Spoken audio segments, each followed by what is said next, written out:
વડાપ્રધાન નરેન્દ્ર મોદીના નેતૃત્વ હેઠળ કેન્દ્ર સરકારના સતત 12 વર્ષ પૂર્ણ થવાના અવસરે ભાજપા દ્વારા વિવિધ જનજાગૃતિ અને સેવાકીય કાર્યક્રમોનું આયોજન કરવામાં આવ્યું છે। તેના અનુસંધાનમાં આજે વોર્ડ નંબર 13માં મારું ઘર કિચન ગાર્ડન યુક્ત ઘરના સંકલ્પ સાથે કિચન ગાર્ડન છોડ વિતરણ કાર્યક્રમ યોજાયો।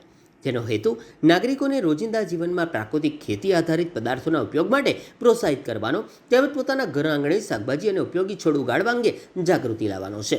આ કાર્યક્રમ દ્વારા મારા ઘરની જરૂરિયાત, મારા ઘરના આંગણેના વિચારોને પ્રોત્સાહન આપવામાં આવશે। સાથે જ પર્યાવરણ સંરક્ષણ, સ્વાસ્થ્યપ્રદ જીવનશૈલી અને આત્મનિર્ભરતા તરફ નાગરિકોને પ્રેરિત કરવાનો પ્રયાસ કરવામાં આવી રહ્યો છે।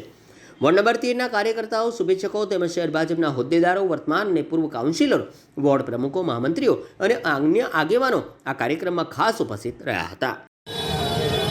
આજે ભારત દેશના યશસ્વી પ્રધાનમંત્રી નરેન્દ્રભાઈ મોદીજીને 12 વર્ષના સુશાસન પૂર્ણ થઈને 13મું વર્ષમાં જ્યારે મંગલ પ્રવેશ કર્યો છે ત્યારે વડોદરા શહેર મહાનગરની અંદર આજે વિવિધ સેવાકીય કાર્ય જે હાથ ધરવામાં આવ્યા છે એમાં આજે વોર્ડ નંબર 13માં ખંડેરાવ માર્કેટ 4 રસ્તા ખાતે કિચન ગાર્ડનના જે છોડનું વિતરણ કરવામાં આવ્યું છે।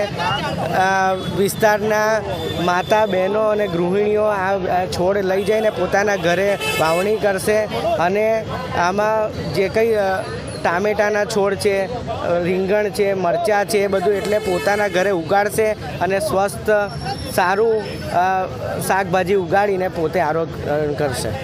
લગભગ 2000 છોડ જેવું લાગે છે, પછી બીજા અલગ અલગ વિસ્તારમાં, એટલે આજે આખો દિવસ આવા કાર્યક્રમ ચાલવાના છે।